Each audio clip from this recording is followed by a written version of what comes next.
hirsuhu 'alaiha wa 'azumat raghbatuhu fiha. Faqad ta'arrada bidzalik li khatarin 'azim wa wa'idin minallahi syadid. Siapa yang mencintai dunia dan menginginkannya, washtadda hirsuhu 'alaiha, dan ambisius terhadap dunia, ambisinya hanya urusan dunia, kepengenannya tuh urusannya dunia aja gitu. Washtadda hirsuhu 'alaiha, orang yang besar ambisinya terhadap dunia. Wa adumat raghbatuhu fiha, dan besar keinginannya terhadap dunia. Itu ya, prioritasnya tuh dunia. Jadi hatinya kalau dibuka cuman isinya pengen dunia aja gitu. Pengen dunia tuh pengen apa ya? Bisa pengen harta, bisa pengen cinta manusia, gitu ya. Bisa pengen karir cemerlang, bisa pengen popularitas, bisa pengen pangkat dan jabatan, gitu kan. Itu semuanya adalah dunia. Dunia. Dan orang yang prioritasnya hanya urusan dunia aja. Dunia tuh semua yang gak kamu bawa mati itu dunia berarti. Udah gitu aja. Yang gak kamu bawa mati namanya dunia. Berarti Ustazah suami atau jodoh gitu dunia juga. Masuk gak kalau kamu mati? Berarti Ustazah anak dan lainnya gitu, keluarga gitu dunia juga. Masuk gak kalau kamu mati? Enggak. Berarti dunia teman-teman.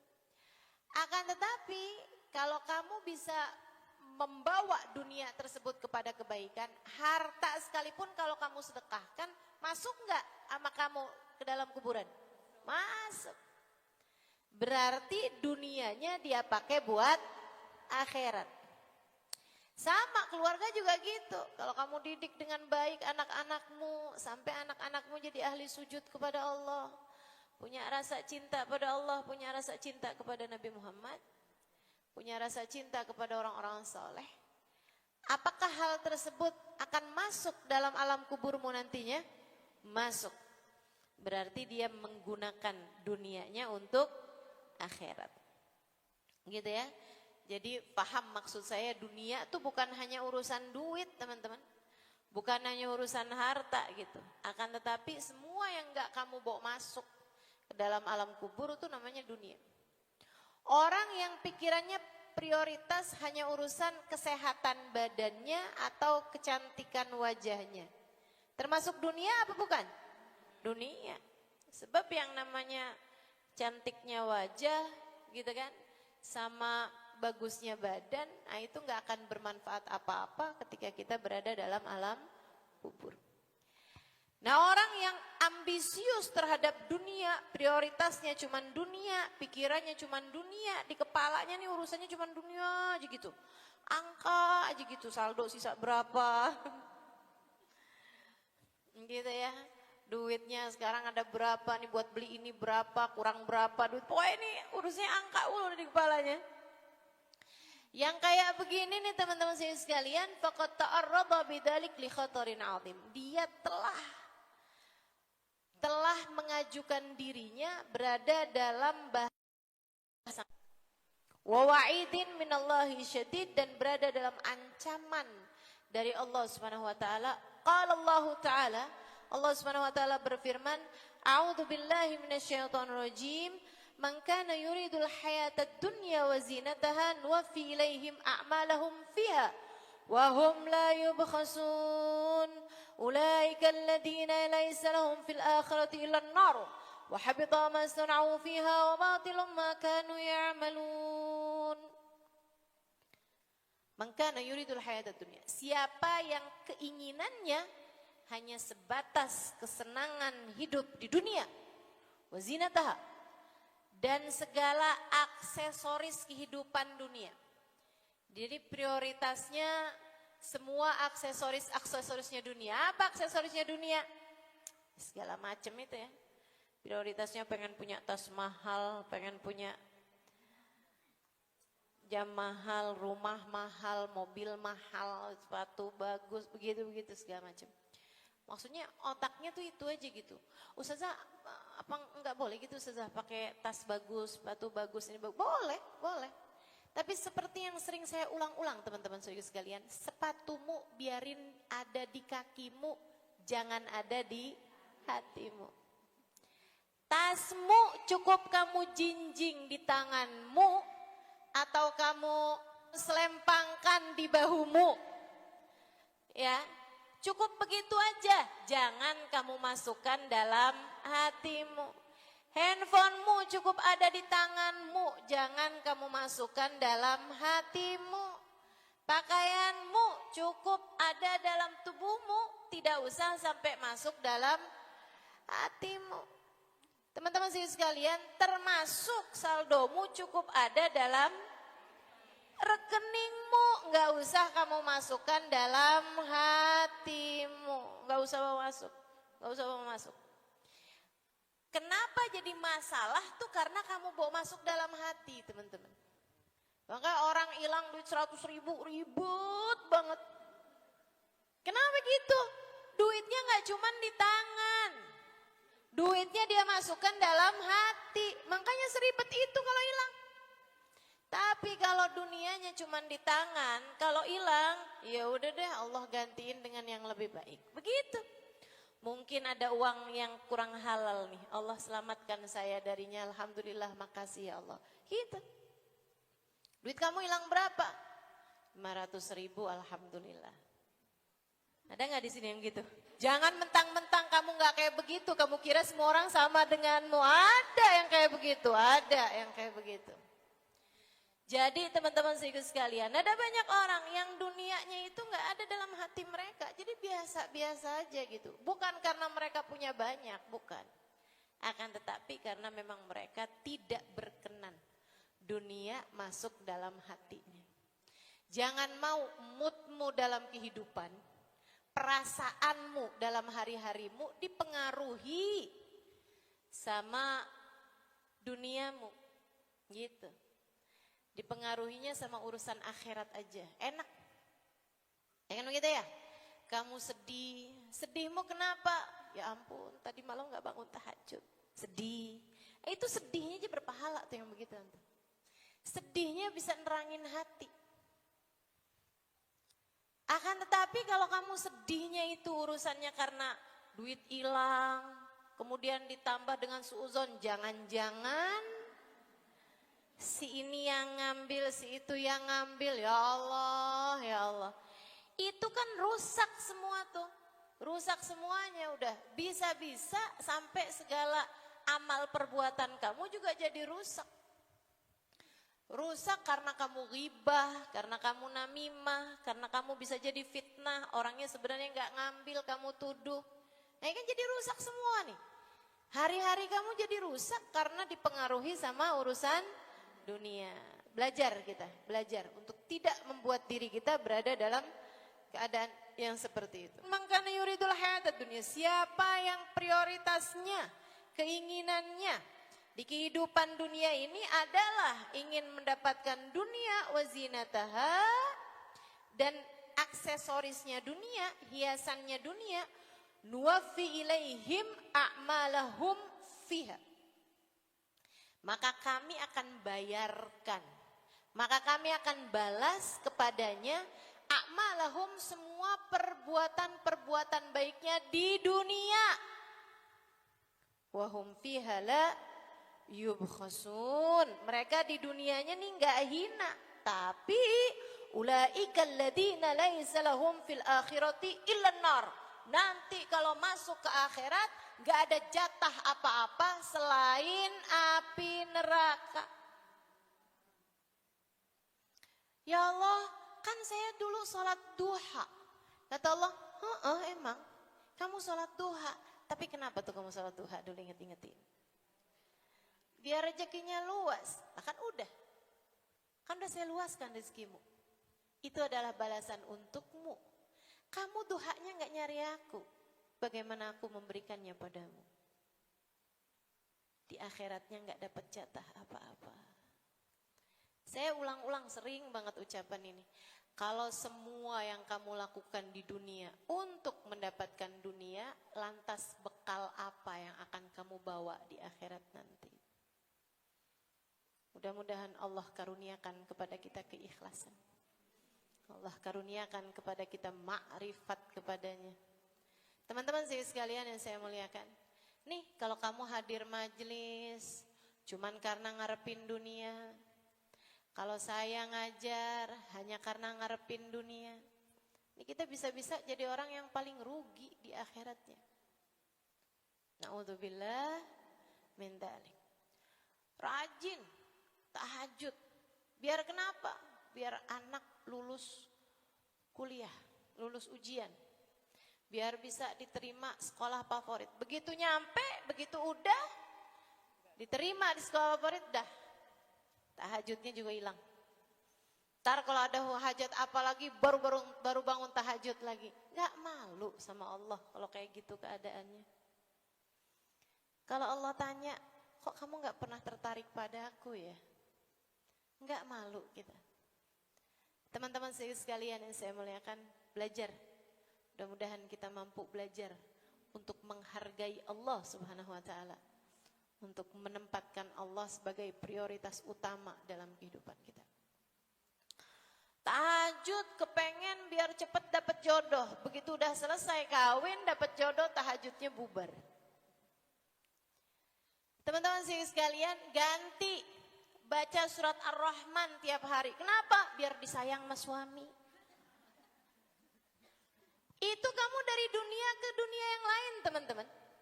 Ibadahmu tuh dari satu dunia ke dunia yang lain. Habis itu tiap pagi sholat duha biar rezeki lancar. Mana ibadah yang kamu harapkan buat nyari ridha Allah Subhanahu wa ta'ala? Puasa dong ustazah. Biar kenapa? Habisnya berat badan naik mulu nih. Lah. Yang mana yang mau buat Allah, teman-teman? Yang mana yang mau buat Allah? Imam Ghazali dalam kitabnya bahkan bilang begini nih, coba kamu liatin dirimu itu.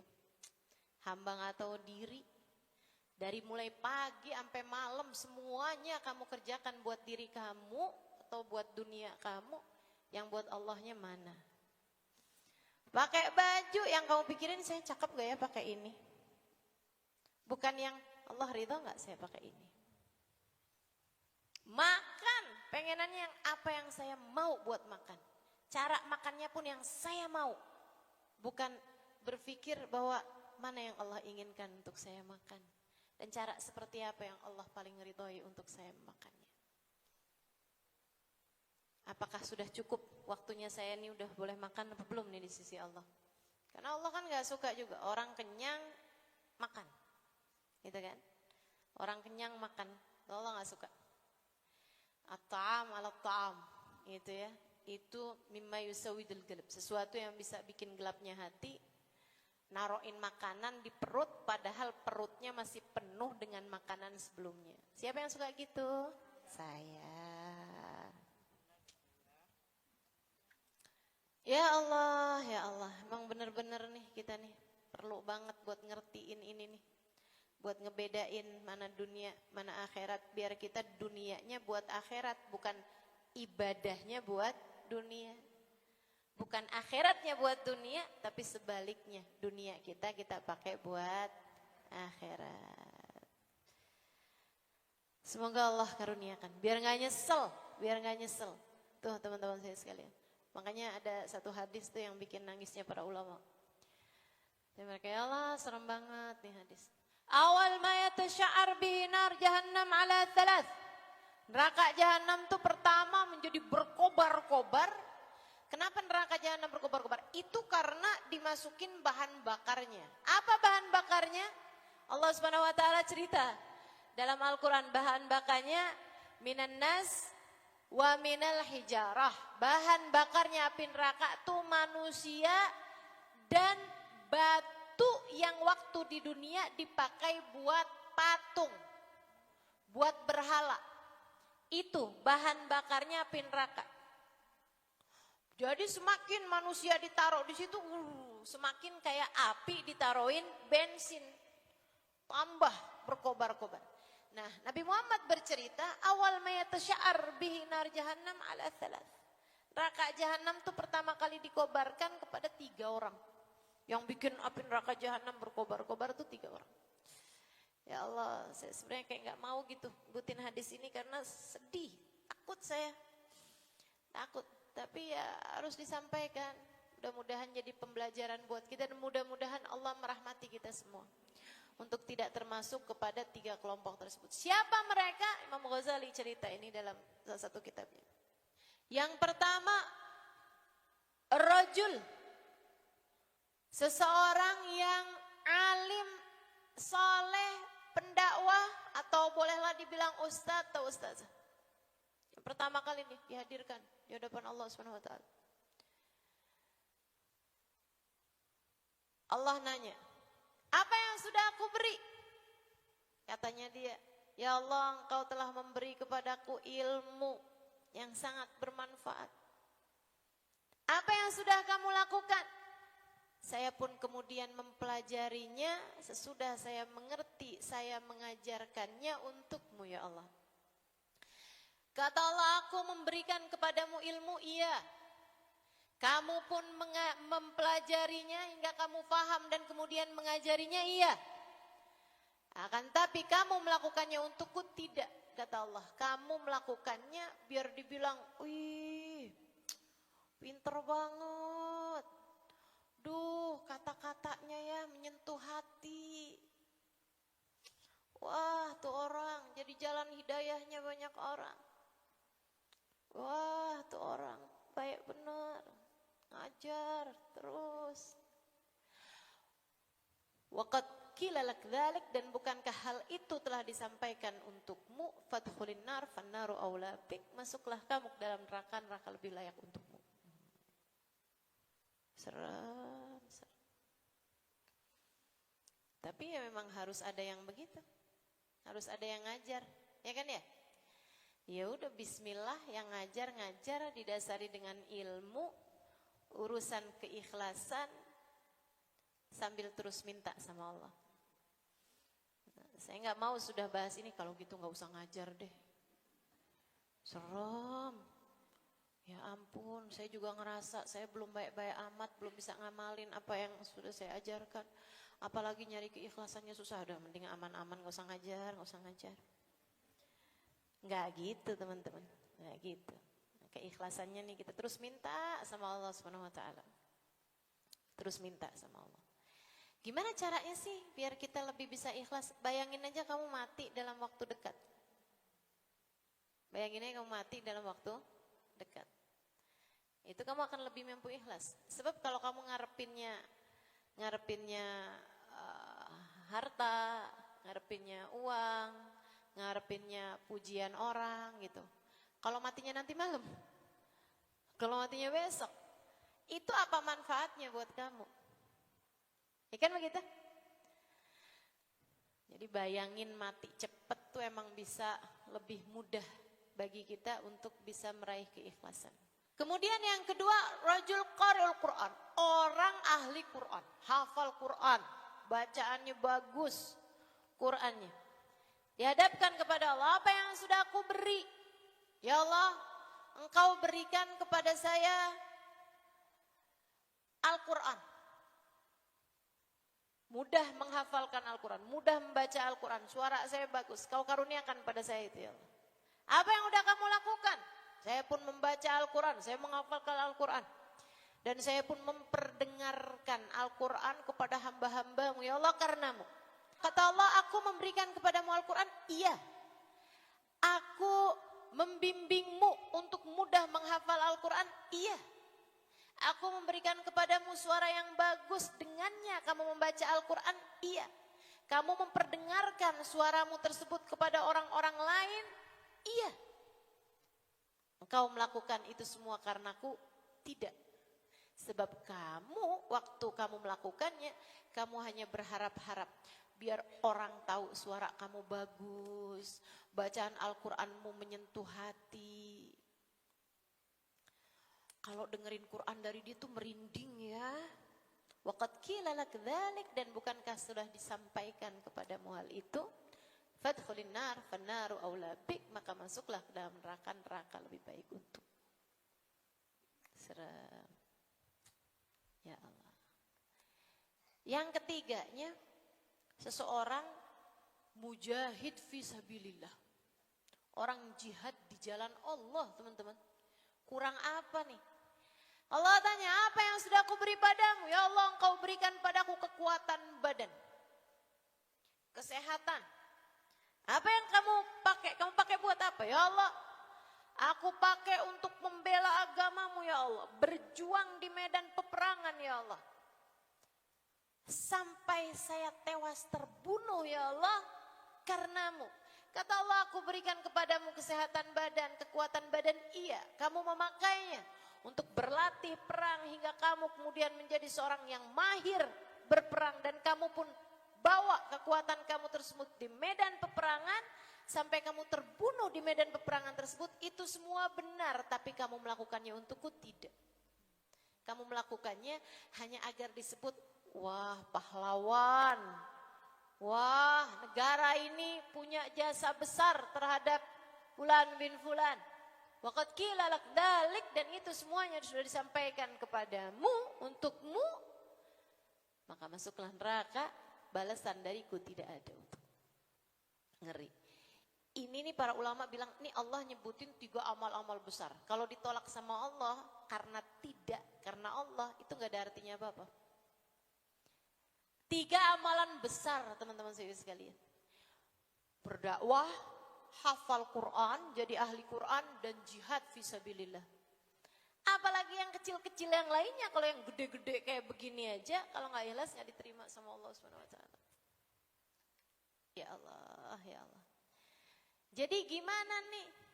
Ya udah, kita belajar jatuh bangun untuk memprioritaskan Allah dalam kehidupan.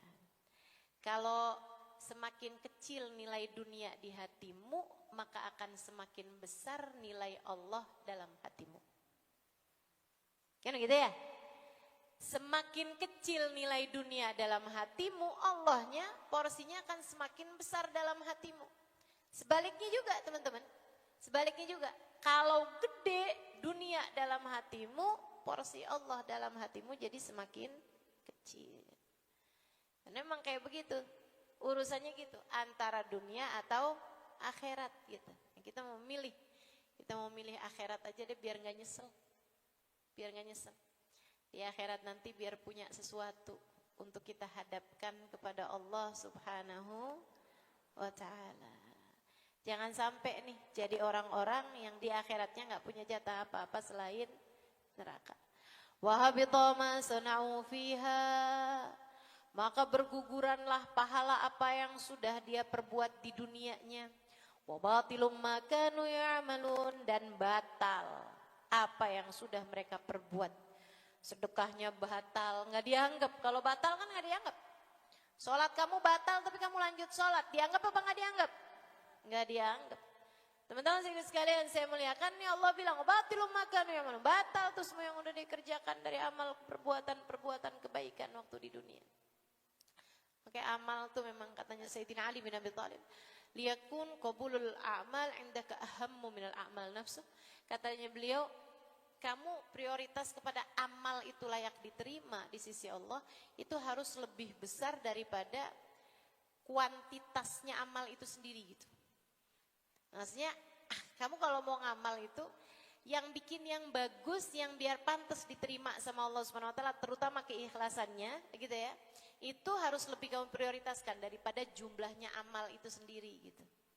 Maksudnya tuh sholat gitu ya, daripada rokaatnya banyak, lebih baik sholatnya yang khusyuk, sholatnya yang benar-benar ikhlas karena Allah Subhanahu wa taala.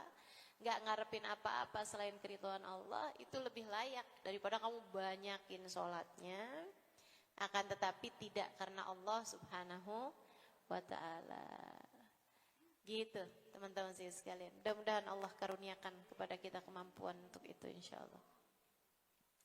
Para ulama tuh ya, sama urusan dunia tuh kayak, dan itu saya ketemu sama orang-orang yang kayak begitu. Ketemu saya ceritakan tuh ada di buku Bidadari Bumi 1, Bidadari Bumi 2 gitu ya. Orang-orang yang sama dunia tuh Bukan berarti mereka enggak mau dunia, dalam artian bukan berarti mereka kayak kalau dikasih nolak atau apa gitu, enggak selalu kayak gitu.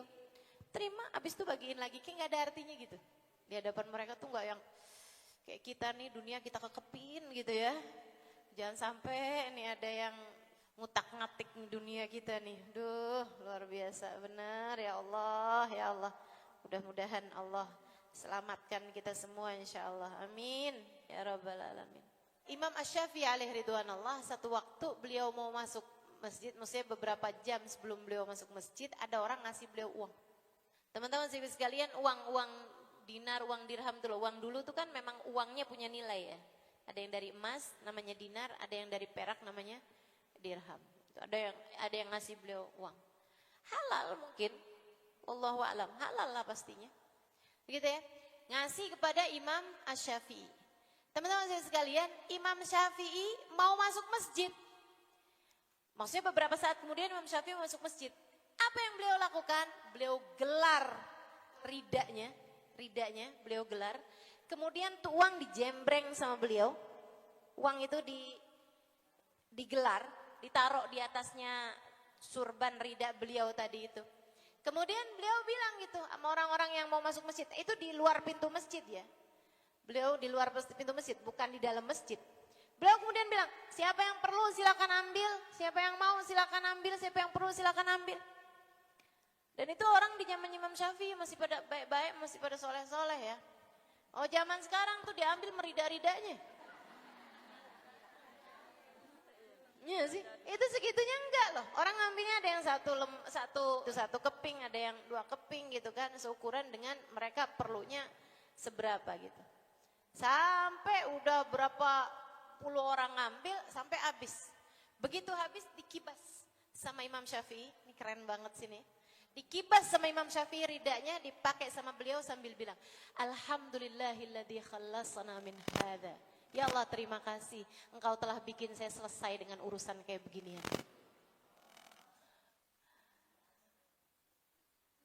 Itu hamba Allah yang keren banget. Itu Allah kalau cinta sama model hamba kayak begituan pantas. Betul nggak? Cinta sama model kayak kita nih yang kalau kepalanya dibuka isinya duit semua. Itu otak apa celengan? Iya ya, otak apa celengan tuh ya, kok otak isinya kayak gitu semua. Bahkan ada yang hatinya dibuka isinya duit semua. Ya Allah, ya Allah. Serem benar, jangan sampai kita jadi salah satunya teman-teman. Jangan sampai kita jadi salah satunya. Ya Allah, selamatin ya Allah. Sayyidina Imam Asy-Syafi'i. Ada lagi Sayyidina Salim. Namanya Sayyid Salim. Sayyidina Salim inilah cucunya Sayyidina Umar bin Khattab. Nah, ini juga keren juga nih. Beliau itu lagi mau masuk masjid ketemu sama khalifah. Khalifah zaman itu tuh muliain ulama. Khalifah itu di atas presiden ya. Jadi negara tuh kayak Yaman, kayak Mesir, kayak Saudi Arabia sekarang. Itu dulunya berada dalam satu kekuasaan namanya Khilafah Islamiyah. Masing-masing punya raja, masing-masing punya presiden gitu. Akan tetapi berada di bawah kekuasaannya Khilafah Islamiyah. Ya, berarti kan khalifah sebagai yang pegang tampuk kekuasaan tertinggi dari sebuah khilafah namanya khalifah.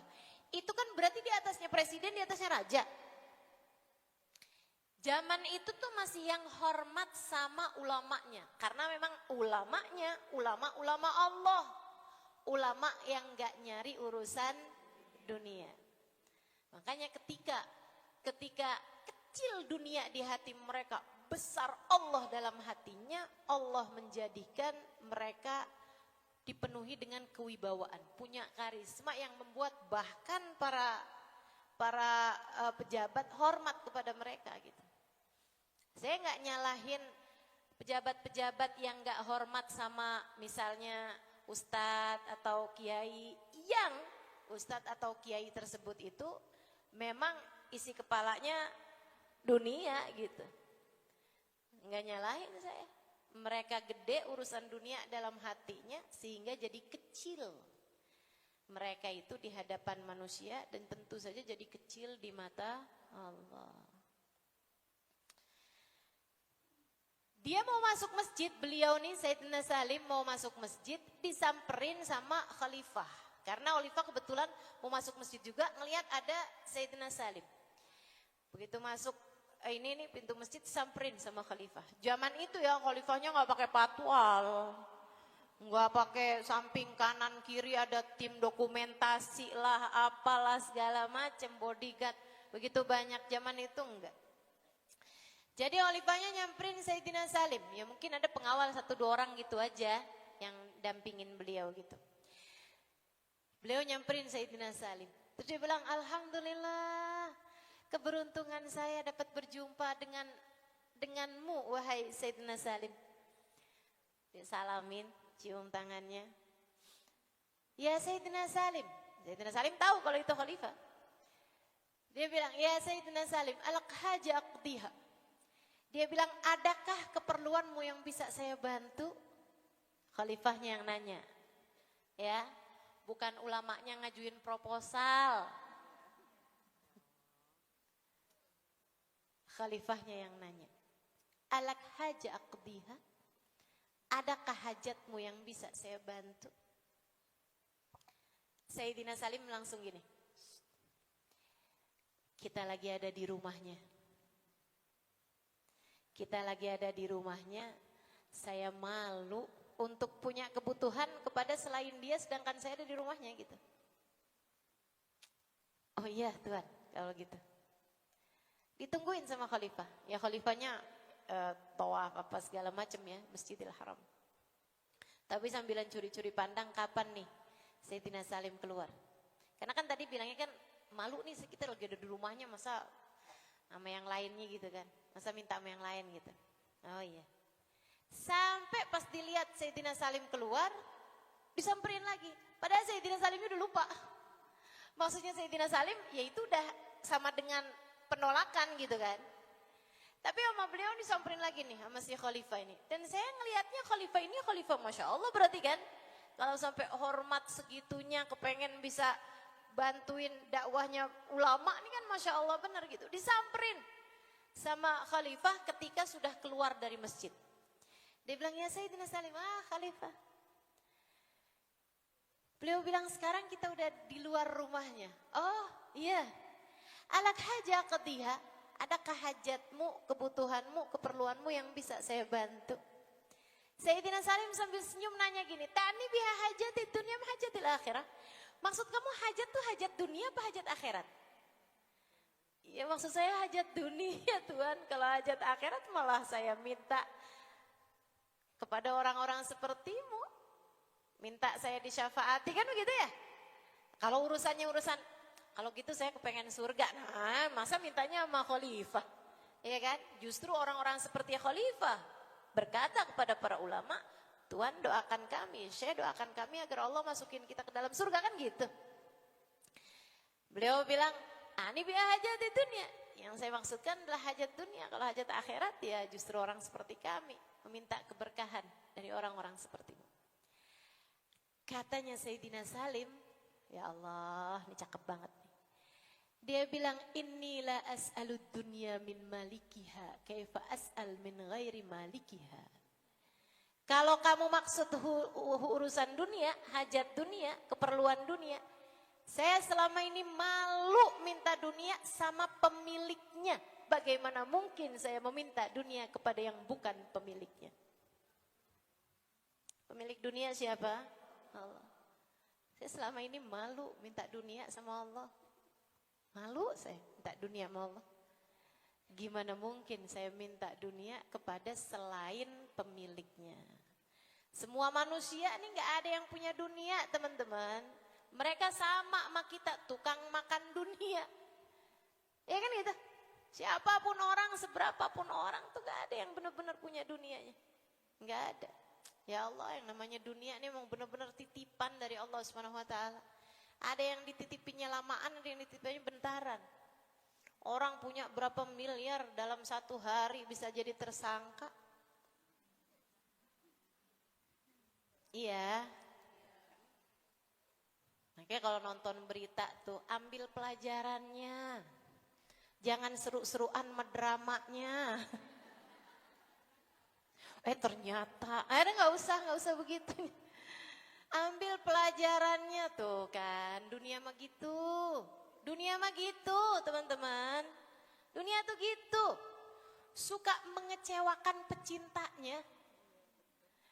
Dan anehnya, dunia itu malah suka ngejer orang yang nggak cinta sama dia. Dunia tuh kerjanya kayak gitu tuh. Kalau ada cinta dikecewain. Kalau ada yang cinta sama dia dikecewain. Kalau orang gak cinta sama dia dikejar-kejar setengah mati. Betul apa enggak? Masya Allah, Masya Allah. Itu benar seperti yang disampaikan dalam salah satu hadisnya. Baginda Nabi kita Muhammad alaihissalam mengatakan. Sungguhnya Allah berkata kepada dunia, ya dunia man khadamani fakhdumi wa man khadamaki fastakhdumi. Wahai dunia, kata Allah kepada dunia, terhadap orang yang berkhidmah padaku, terhadap orang yang melayani aku, terhadap orang yang cinta padaku, terhadap orang yang mengejar-ngejar keridhoanku, wahai dunia, berkhidmahlah kamu, layanilah dia. Wahai dunia, terhadap orang yang mengejarmu, terhadap pecintamu, terhadap orang yang sangat berharap padamu, jadikan dia sebagai budakmu. Jadikan dia sebagai pelayanmu. Gitu. Makanya kita liatin para ulama-ulama, ya Allah dunia ngejar-ngejar mereka. Dunia ngejar-ngejar mereka. Betul apa enggak? Orang-orang soleh, waduh dunia ngejar-ngejar mereka. Masya Allah, Masya Allah. Kamu jangan sampai jadi orang yang ya udahlah saya kan nggak dikejar-kejar sama dunia nih, ya udah deh saya ngejar-ngejar dia. Jangan. Lah ustazah dikejar-kejar aja susah dapatnya. Apalagi nggak ngejar. Kamu kebalik teman-teman, kamu kebalik. Dunia itu sya'annya, caranya dunia, cara kerjanya dunia, dia kalau dicuekin malah ngejar. Percaya saya. Percaya saya. Kamu ilangin cinta dunia dalam hatimu, gitu kan? Cuek aja mau urusan dunia gitu, malah dunianya ngejar-ngejar. Selama ini bagaimana caramu mendapatkan dunia? Ngebujukin suami biar transfer saja. Oke, cobain nanti jangan minta transfer. Diajarin gitu aja udah susah banget. Gayanya pelajarinya sejarahnya Sayyidina Salim, Imam Syafi'i, waduh. Diajarin biar nggak minta transferan sama suami aja susah banget. Ya Allah, ya Allah. Ngeri bener ya. Cobain. Kamu cuekin, dunia malah ngejar. Malah pengen ini gitu. Malah dapet aja gitu. Malah dapet aja. Prioritas kamu nggak lagi urusan dunia, dunianya malah gampang kamu dapetin. Tapi begitu prioritas kamu urusan dunia, malah tambah susah dunianya dicari. Makanya tuh orang-orang nggak beriman keluarlah ucapan. Nyari dunia yang haram aja susah, apalagi yang halal. Nggak beriman, nggak beriman. Orang beriman nggak gitu bahasanya. Kami tolak yang haram, Allah gantikan kami dengan yang halal. Gitu. Enak teman-teman, kalau kamu itu dunia kecil di hati kamu, itu kamu akan dapat dunia dalam keadaan terhormat. Tapi kalau prioritas kamu dunia, urusan kamu tuh cuman dunia mulu gitu ya, itu tuh kamu akan dapetin dunia yang memang sudah dicatatkan, tapi dalam keadaan terhina. Coba aja perhatiin, ayo dong transfer, bilang sama suami nih, iya ntar. Berapa jam kemudian udah transfer? Belum, ini cerewet banget sih bini. Enak apa gak enak digituin? Berapa hari besokannya kemudian udah transfernya? Kok saya liatin belum masuk? Ya emang belum transfer. Ya ampun kamu nih, apa kamu?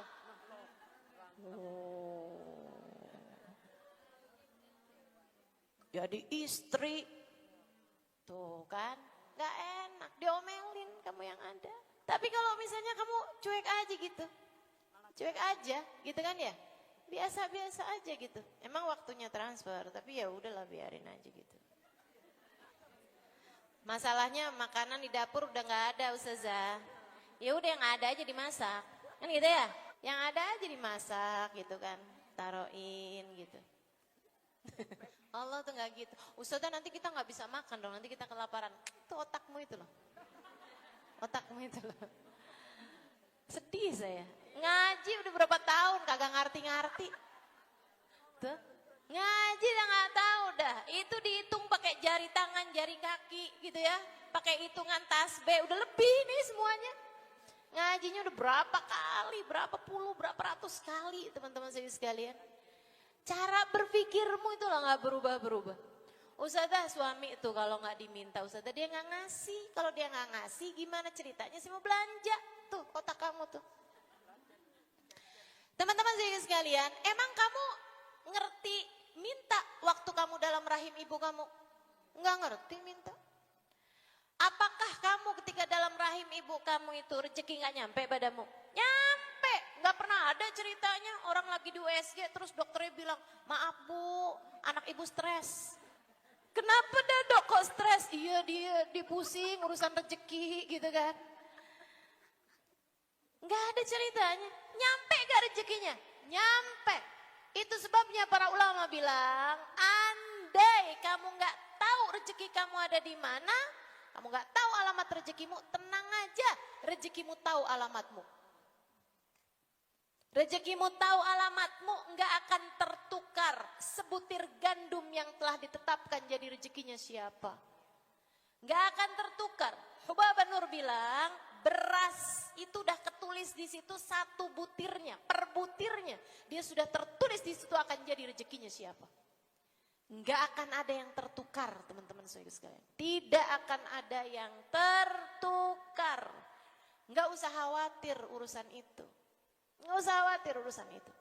Terus kamu bilang, tapi nanti kalau kelaparan bagaimana Ustazah?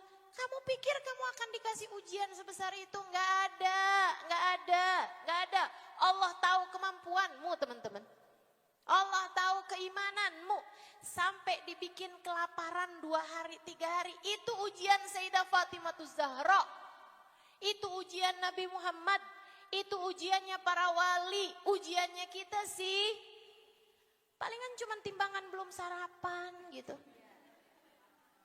Sampai jam 9 pagi itu aja kamu ngerasanya kayak geliengan. Itu ujian kamu tuh, ujian kita kamu pikir sampai dikasih nggak makan 2 hari gitu, nggak makan sehari, nggak ada ceritanya. Makanya waktu ada orang soleh, anaknya bilang, Pak kita nih nggak punya apa-apa nih Pak buat makan malam Pak, duit juga nggak ada. Kayaknya kita bakalan kelaparan sepanjang malam ini ya Pak. Kata anaknya nih, kata bapaknya, nak kagak bakalan kayak begitu, itu mah ujiannya para nabi, ujiannya para wali. Orang kayak kita mah gak bakalan dikasih ujian segitu gede, kamu jangan kegeeran. Kata bapaknya, kamu jangan kegeeran, liatin aja.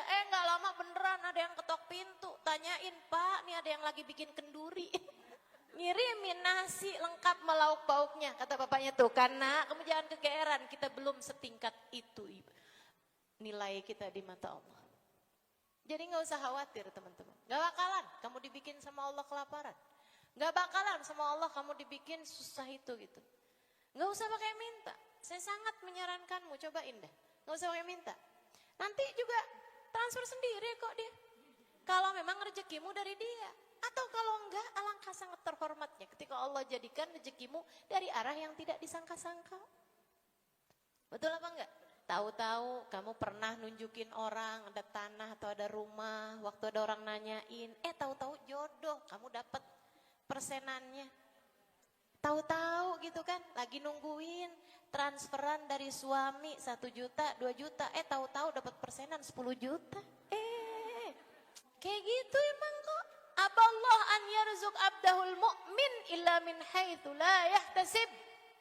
Allah gak suka ngasih hambanya yang beriman dari rizki yang udah dia sangka.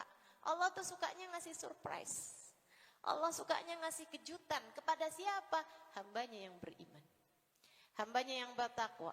Allah suka ngasihnya tuh yang gak dia sangka-sangka gitu. Kalau nyangka malah gak dikasih sama Allah.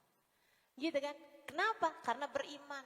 Saya kok rezekinya selalu dari arah yang saya sangka ya. Setiap bulan memang saya tahu bakalannya dapat transferan dari suami. Hati-hati, jangan-jangan di mata Allah kamu dianggap belum beriman. Sebab aballan yarzuq abdahul mu'min illa min haitsu la yahtasib. Hanya kepada hamba Allah yang sudah beriman. Allah tidak suka memberinya rizki selain dari arah yang tidak dia sangka-sangka. Allah sukanya ngasihnya dari arah yang tidak disangka-sangka. Gitu. Wa qala ta'ala, dan Allah Subhanahu wa taala berfirman, "Man kana yuridul ajilata ajalna lahu fiha ma nasha'u liman nurid. Tsumma ja'alna lahu jahannama yaslaha madmuman madhura. Wa man arada al-akhirata wa sa'alaha sa'yaha wa huwa mu'min faulaika kana sa'yuhum mashkura."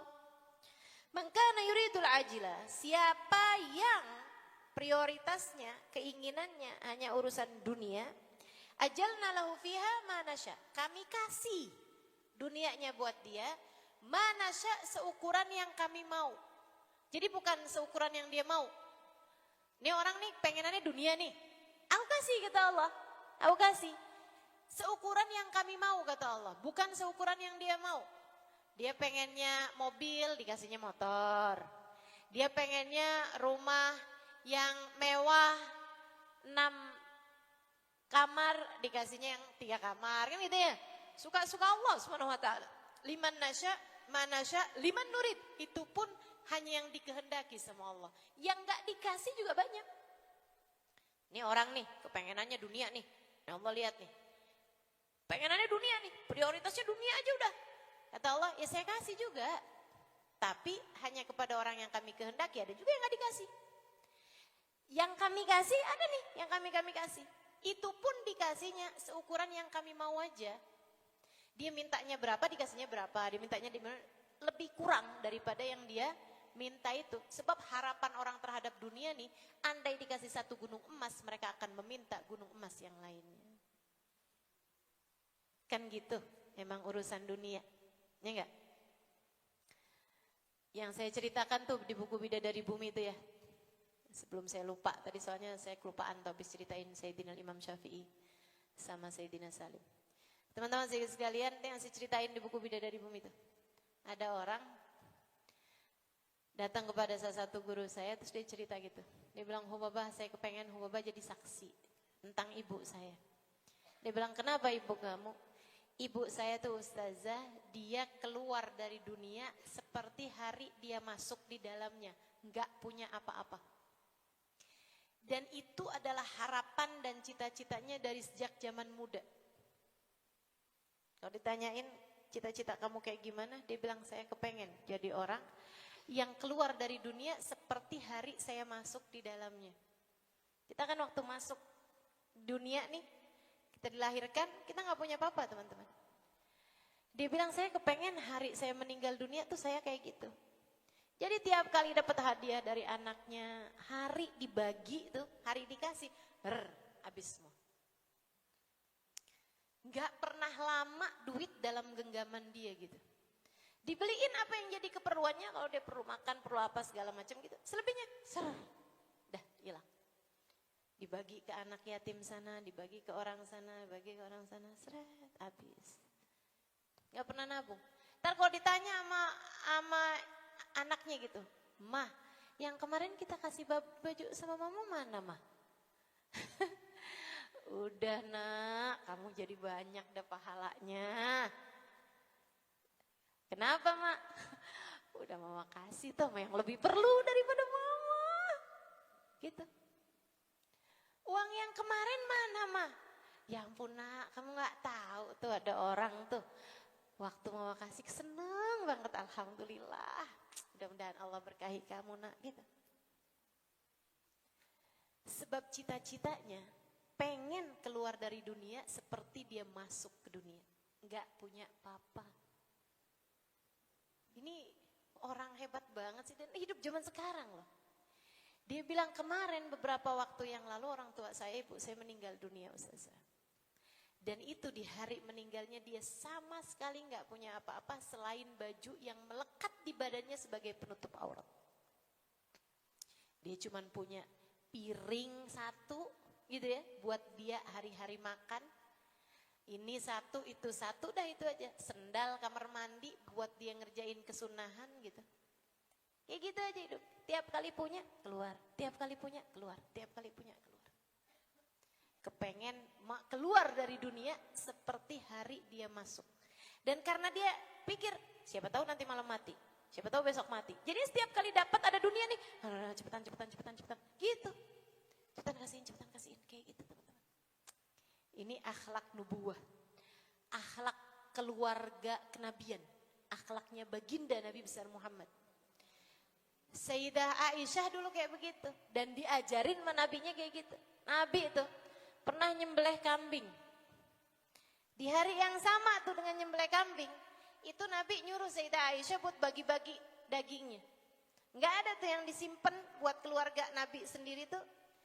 Dikit banget, jadi semuanya suruh bagiin. Yang ini buat keluarga sana Aisyah, lebih ya Rasulullah, Sayyidah Aisyah keluar. Yang ini buat keluarga sana, Sayyidah Aisyah keluar.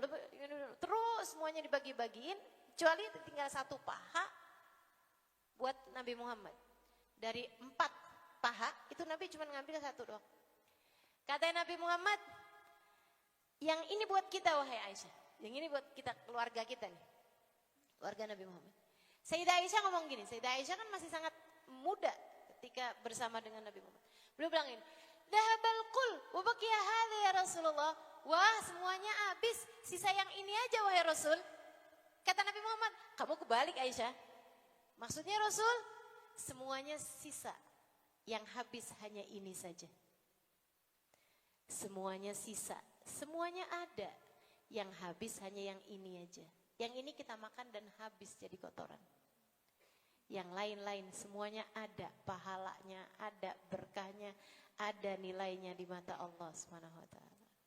Semuanya ada Aisyah, yang akan habis hanya yang ini. Diajarin Nabi kayak begitu, masuk di pikiran Sayyidah Aisyah. Ya, seindah-indah pendidikan Sayyidah Aisyah ini ya. Makanya kalau ada orang ngomongin Sayyidah Aisyah yang gak benar, jangan percaya. Dia gak kenal tuh sama Sayyidah Aisyah. Dia gak kenal juga sama Nabi Muhammad. Masa orang dididik sama Nabi segitunya gak berhasil? Orang dididik sama guru-guru yang wali-wali aja pada berhasil. Betul gak? Masa dididik sama Nabi gak berhasil? Nah, dia gak kenal Nabi. Kalau orang gak kenal Nabi berarti dia gak kenal sama Allah yang ngutus Nabi Muhammad. Hati-hati. Jadi kalau ada orang ngomong-ngomong yang gak baik tentang Sayyidah Aisyah, tentang sahabat Nabi Muhammad, ya, jangan percaya. Jangan percaya. Mereka adalah kummalun nas, orang-orang mulia dalam manusia. Maksudnya manusia itu kan seapa-apanya nggak bisa mulia, nggak bisa sempurna, ya, nggak bisa sempurna. Nah, akan tetapi yang mampu sesempurna apa manusia, nah itu adalah para sahabat Nabi Muhammad SAW. Kummalun nas, sesempurna-sempurnanya orang, gitu ya, sebisa sempurnanya orang, yaitu mereka itu udah. Sayyidah Aisyah satu waktu beliau itu dikasih sama khalifah zaman itu uang 100 atau 1000 ya, 1000 dinar. Itu nilai yang sangat besar teman-teman, kayak 200 juta gitulah. Kayak 300 juta, 200 juta gitu. Nilai yang sangat banyak ya. Dikasih pada Sayyidah Aisyah. Sayyidah Aisyah begitu ngeliat senang. Kemudian manggil budaknya. Tal, saya udah ngajarin kamu nulis kan? Lebek Sayyidah, ayo ambil bolpen, ambil kertas. Lebek coba, ambil kertas, ambil bolpen. Kemudian nih ya, 20 buat keluarganya Fulan bin Fulan, 30 buat keluarganya. Sayyidah Aisyah nanya, sisa berapa? Sisa berapa? Ada masih sisa 70 wahai Tuhan. Buat keluarga itu 30, buat keluarga ini. Oh yang tadi tuh banyak kan anaknya, tambahin 10 gitu. Sisa berapa? Habis Tuhan. Dah. Bagiin. Katanya budaknya, nih yang cerita budaknya teman-teman. Katanya budaknya, hari itu Sayyidah Aisyah lagi puasa. Itu nggak ngambil barang sedinar pun buat beliau buka. Waktunya buka, kata si budaknya nih, saya cuman bisa suguhin roti kering, dan itu tuh kayak nasi, itu pun juga udah kering, gitu ya. Sama sama sesuatu yang enggak enak gitu maksudnya, gitu ya. Buat buka gitu. Roti kering dicocol kayak air gitu aja. Enggak ada apa kek gitu kan. Kalau misalnya ada dapat 1 dinar aja itu bisa kebeli daging, bisa kebeli apa gitu. Ini si budak nih waktu nyuguhin kayak gini nih. Maaf Tuan, kita lagi nggak punya apa-apa. Tuan sih tadi duitnya tuh dihabisin semua kasih orang. Coba saya tuh tadi dikasih sedinar aja gitu. Saya beliin Tuan daging biar buka puasanya rada enakan. Kata si budak. Dan dengar jawaban Sayyidah Aisyah. Sayyidah Aisyah tuh nggak bilang, udahlah yang penting kita tuh apa-apa akhirat. Udah nggak apa-apa, kita susah-susah di dunia tuh nggak apa-apa gitu. Nggak gitu teman-teman jawaban Sayyidah Aisyah. Apa kata Sayyidah Aisyah? Kamu sih nggak ngingetin saya kan lupa. Segitu nggak berharganya dunia dalam hati Sayyidah Aisyah. Segitu nggak punya nilainya dunia dalam hati beliau teman-teman. Sampai segitunya bilang, kamu sih nggak ngingetin saya kan lupa. Lupa buat dirinya loh, lupa buat dirinya. Makanya kalau kamu tuh baca ayat Al-Quran bunyinya wala tansa nasibaka minad dunya. Janganlah kamu lupa jatahmu dari urusan dunia. Kamu jangan pikir ayat itu diturunkan buat orang-orang seperti kamu. Kamu mah gak usah diingetin jatah dunia. Kamu mah perlunya tuh diingetin sama orang lain. Kalau punya duit jangan lupa sama orang. Kan gitu. Yang perlu buat ditegur sama Allah, jangan lupa kamu juga perlu sama dunia. Itu orang-orang seperti siapa? Ya seperti Nabi Muhammad, seperti Sayyidah Fatimah, seperti Sayyidah Aisyah. Perlu diingetin Aisyah, kamu juga punya jatah dari dunia. Jangan semua-mua kamu pakai buat akhirat. Gitu. Nah ayat ini nih sekarang nih dipakai sama orang. Gimana sih nih ulama-ulama ini? Kok kita nggak boleh ngurusin dunia? Allah aja udah bilang, wala tansa nasibaka minad dunya. Apa? Aneh bener, kamu pikir kepada orang seperti kamu perlu diingetin urusan dunia? Yang ada orang seperti kita nih diingetin urusan akhirat. Betul? Ayat itu turun kepada baginda Nabi Muhammad yang pantas diingetin urusan dunianya. Kepada Sayyidah Fatimah pantas diingetin urusan dunianya. Sampai puasa 3 hari 3 malam gak makan apa-apa selain minum air putih aja. Ini yang kayak mereka-mereka nih perlu diingetin. Kamu juga punya badan. Kamu juga punya badan hambaku. Kamu juga jangan segitunya melapar-laparkan diri. Wala tansa nasibaka minad dunya. Masya Allah. Masya Allah. Itu ya orang-orang yang tercinta.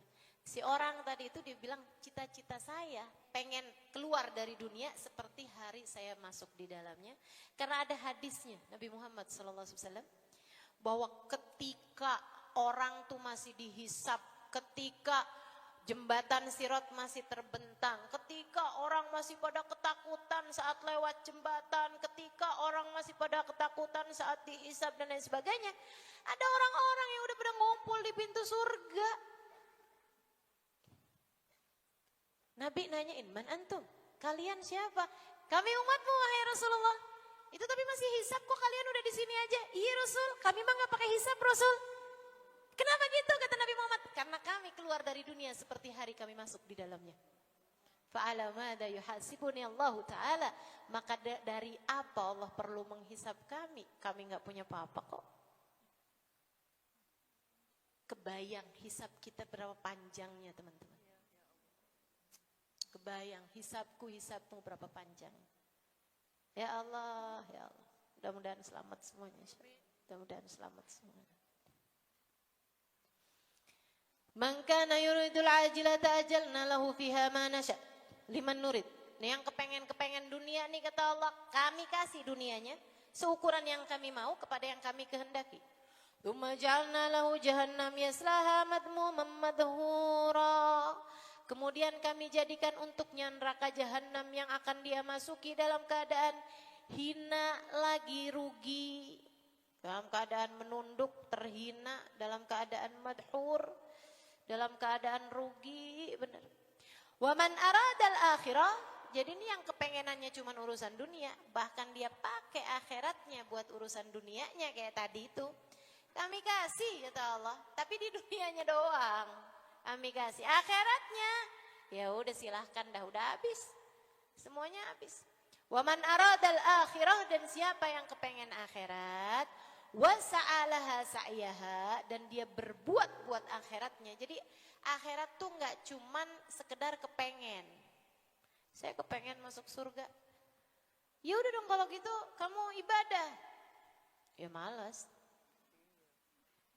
Ibadah nggak mau, tapi cita-cita masuk surga, gitu kan ya? Jadi nggak cukup. Kalau pengen akhirat, nggak cukup dengan arad. Tapi kalau dunia cukup dengan pengen, walaupun nggak dikasih, dia udah masuknya kayak begitu. Makanya sesedih-sedihnya orang di akhirat tuh, serugi-ruginya orang di akhirat adalah orang miskin di dunia yang kepengenannya kaya. Itu nanti di hari akhirat. Dia itu sebagai orang miskin waktu di dunia, tapi dihisab dengan hisabannya orang kaya. Karena dia waktu di dunia tuh pengennya emang kaya gitu. Dia hidup miskin tuh ya karena gak punya aja. Karena nasib aja gitu. Andai dia kaya, dia pengen kayak begitu gitu. Jadinya kesian banget tuh, orang paling ngenes tuh. Dan yang paling seneng di dunia ini adalah orang-orang kaya yang dunia gak ada di hati mereka. Orang-orang kaya yang dunianya nggak ada di hati mereka, teman-teman. Banyak, saya juga sekalian, kaya mereka, punya segalanya. Akan tetapi nggak ada dunia di hati mereka. Biasa aja, lalu lalang dunianya gitu aja. Ngasih orang paling banyak, gitu ya, amalnya banyak. Nggak ada apa-apanya gitu. Dunianya hilang, nggak apa-apa. Akhiratnya ininya hilang, nggak apa-apa gitu. Gak ada gitu dunia di hati mereka. Masya Allah nih orang kayak begini nih. Masya Allah. Teman-teman saya sekalian tuh banyak. Habib Ali Habsyi diantaranya. Para ulama-ulama tuh banyak yang kayak begitu tuh. Para wali-walinya Allah Subhanahu Wa Taala tuh banyak. Bahkan saya pernah dengar cerita dari anaknya seorang ibu yang suaminya wali min auliyaillah. Saya dengar sendiri nih. Dia bilang, ibu saya tuh pernah satu waktu bilang sama suaminya tuh bilang besok masak ya, soalnya mau ada tamu ini mau pada datang gitu, ulama-ulama mau pada datang. Si istrinya bilang gitu, tapi Beb, saya nggak punya uang Beb, gitu. Buat masak kan mesti belanja kan pakai duit gitu. Kata Habibnya, nggak ada ya kita duit ya. Iya Beb, nggak ada duit Beb. Beliau kaya teman-teman. Saat kaya, saat nggak punya juga beneran nggak punya gitu. Jadi beliau kemudian ada orang nggak lama ngasih telur, dia bilang, oh yaudah nih, ini buat belanja besok. Ngasih istrinya satu telur, dibilang buat belanja besok. Istrinya kan bingung, dikasih telur doang, buat belanja besok. Belanjanya suruh beli daging, bikin bikin sambal goreng, gitu ya, masakin daging ini. Itu apa segala macam gitu, kasihnya telur. Gimana sini ya? Tapi dia kemudian tahu suaminya adalah hambanya Allah Subhanahu Wa Taala. Dia pecahin, di dalamnya ada emas. Ini saya dengar dari anaknya loh teman-teman. Masya Allah, Masya Allah. Para wali-walinya Allah Subhanahu Wa Taala itu mau Allah dikasih dunianya kayak, gitu aja gitu. Ya itu orang-orang yang kayak begitu, nggak ada dunia di hati mereka. Gak ada dunia di hati mereka. Man aradal akhirah wasa'alaha sa'yaha. Nah, orang kalau nyari akhirat wasa'alaha sa'yaha, dan dia berbuat buat akhiratnya, wa huwa mu'min, dan dia beriman, faulaika kana sa'yuhum mashkura. Kalau pengen akhirat syaratnya 3. 1, niatnya memang akhirat. 2, dia usaha untuk mendapatkan itu dengan amal soleh. 3, ikhlas, beriman, hanya mengharapkan balasan dari Allah Subhanahu Wa Taala. Baru kalau ketiganya kumpul, kana sa'yuhum mashkura. Usahanya itu akan ada hasilnya. Usahanya akan dihargai oleh Allah Subhanahu Wa Taala. Teman-teman saya sekalian, termasuk nih ibu-ibu ya, nyari mantu jangan asal kaya. Bu, nyari mantu jangan ngelihat dunianya aja. Adik-adik juga yang nikah gitu kan, pengen nikah gitu. Jangan dari doa tuh asal mintanya ya Allah, suami yang kaya ya Allah, suami yang kaya ya Allah. Jangan. Suami yang pinter ya Allah, suami yang ganteng ya Allah, suami yang tuh yang kamu minta dunia semua tuh. Suami yang setia ya Allah, yang nggak akan pernah ninggalin saya ya Allah. Itu minta akhirat, minta dunia? Minta dunia. Jangan, ganti doanya. Doa-doa akhirat. Gitu ya, ya Allah. Kalau memang baik bagi saya untuk menikah, ya Allah karuniakan kepada saya suami yang bisa bawa kebaikan dunia akhirat bagi saya. Gitu. Suami yang sama-sama menuju jalan keridhaanmu, suami yang sama-sama beribadah padamu. Gitu. Doanya mesti benar. Ibu juga nyariin anaknya mantu juga mesti yang benar. Gitu kan ya? Jangan asal nyari dunianya, Bu. Nyesel nanti. Nyesel nanti. Minta yang bawa kebaikan dunia akhirat gitu. Minta yang akhiratnya bagus, agamanya bagus, akhlaknya bagus gitu. Saya jadi ingat satu kisah, kisah terakhir agak panjang nih. Dari kisahnya Sayyidina Sa'id ibn al-Musayyib. Cakep nih. Teman-teman sekalian, satu hari raja zaman tersebut, khalifah zaman tersebut, ini zamannya Sa'id ibn al-Musayyib ini tabi'in.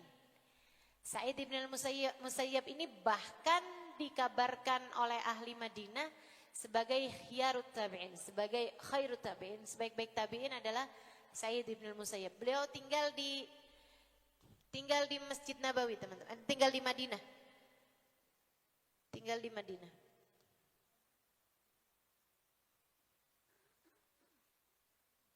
Madinah atau Mekah ya, ini saya lagi nginget-nginget ini. Sa'id ibn al-Musayyib. Pokoknya sesuatu dah ya, dari Mekah atau Madinah. Satu waktu, khalifah ini yang waktu itu sedang mengerjakan ibadah haji, ngimpi sesuatu dan jadi bingung sama sesuatu. Akhirnya dia terus bilang gitu, waduh saya bingung nih. Bingung nih saya nih mesti kayak gimana nih. Coba dong, ajudan, panggilin salah satu ulama-ulama saya. Karena kan beliau di negara kekuasaannya kan jadinya nganggapnya kayak ulama-ulama saya gitu. Kayak ulama punyanya dia gitu kan. Baik tuan, siap. Pergi nih si ajudan. Kalau nyari ulama kira-kira perginya kemana? Masjid dong.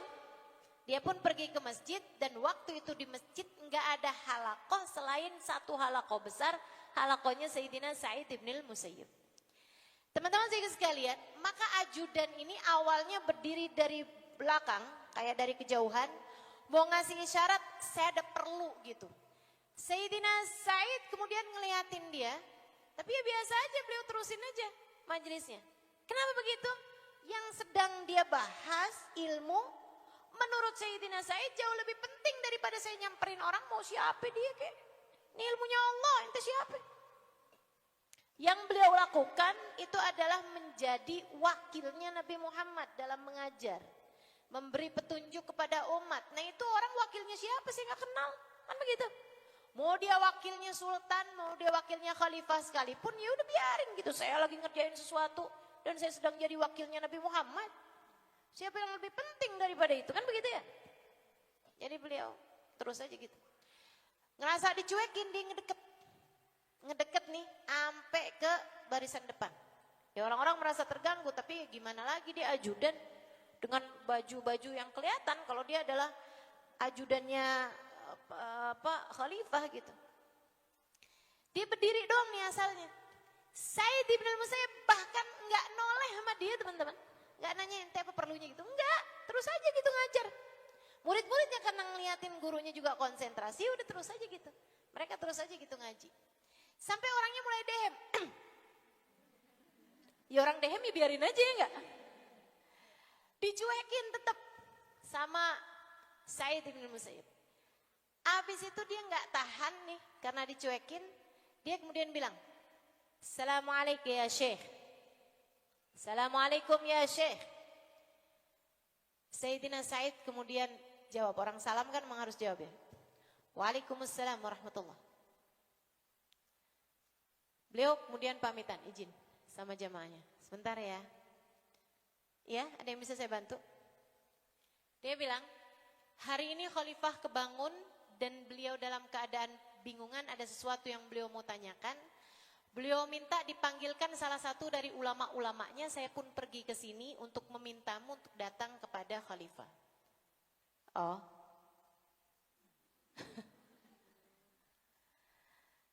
Ayo cepat berdiri Tuan, kau dipanggil sama khalifah. Katanya Sayyidina Said, satu yang beliau minta panggilkan adalah ulama-ulamanya dia. Saya bukan ulama-ulamanya dia.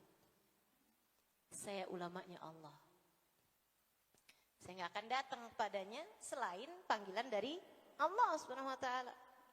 Gitu kan? Atau yang nyuruh saya Nabi Muhammad gitu kan? Kalau enggak ya enggak gitu.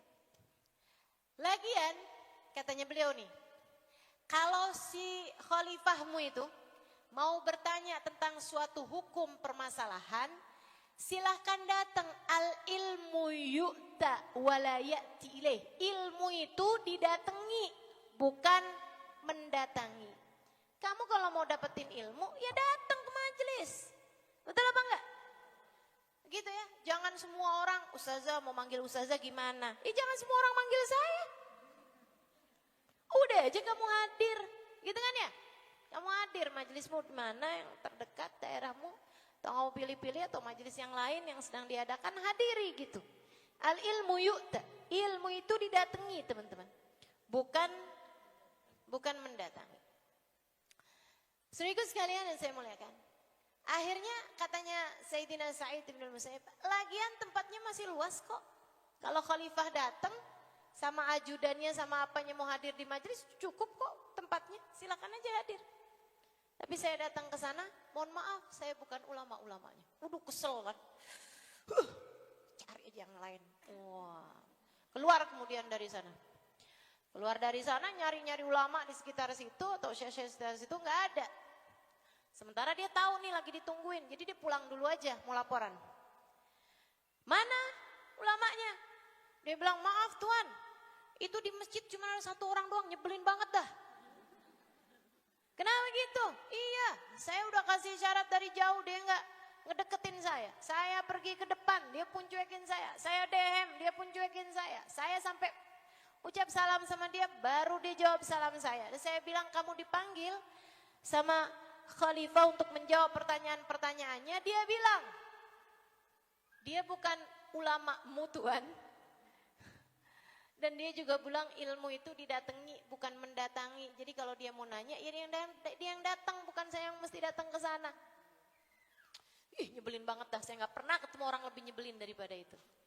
Katanya khalifahnya, oh orangnya begini, rambutnya begini, ininya begini. Iya betul itu dia Tuan. Oh saya tahu, aduh coba kamu gak usah datang sama dia. Siapa dia Tuan? Sa'id bin Musayyib pasti. Oh itu siapa Tuan? Ada yang nyeletuk. Itu loh, yang waktu itu Tuan kita melamar putrinya untuk dinikahkan dengan anaknya, dengan putra mahkota, dan dia menolaknya. Coba tuh, keren banget gak sih? Dia ngelamar putrinya, khalifah nih, buat ngelamar putrinya Sa'id bin Musayyib buat dinikahkan dengan putra mahkota. Dan dia menolaknya. Cakep. Akhirnya di situ tuh ada adiknya putra mahkota. Putra mahkotanya udah kawin. Ya, waktu cerita itu. Si adiknya nanya, wih gila banget nih orang. Terus dia pikir putrinya tuh sekufunya sama siapa ya? Kalau kakak aja ditolak, kalau abang kita aja, abang saya aja ditolak tuh, terus sekufunya tuh selevelnya sama siapa? Ada yang nyaut di situ. Wah bakalan jadi perawan tua tuh, katanya si anak tadi ini. Maksudnya kalau anaknya khalifah aja ngelamar ditolak, siapa yang bakalan kawin sama dia gitu. Berarti kan standarnya lebih tinggi dari itu. Dia pikir standar urusan dunia. Bakalan jadi perawan tua tuh kalau kayak gitu. Katanya si orangnya itu. Terus ada orang-orang di situ tuh. Yang kerja-kerja di situ ya. Kepada khalifah. Dia bilang enggak kok enggak jadi perawan tua. Sekarang udah nikah. Oh sama siapa? Sama tetangga saya. Sama tetangga kamu? Oh, siapa namanya? Abu Gudamah. Ada salah satu namanya, saya takut lupa ya. Kalau nggak salah Abu Qudamah gitu namanya. Dia bilang, emang dia punya apa? Nggak punya apa-apa. Siapa dia sampai dinikahkan? Orang soleh. Emang tuh anak muda soleh banget dah. Orangnya baik banget. Dia bilang, dia adalah santrinya Sa'id bin Musayyib. Lelaki soleh, selalu hadir di majelisnya Sa'id bin Musayyib. Nih ibu-ibu dengerin. Dengerin yang lagi pada nyari mantu.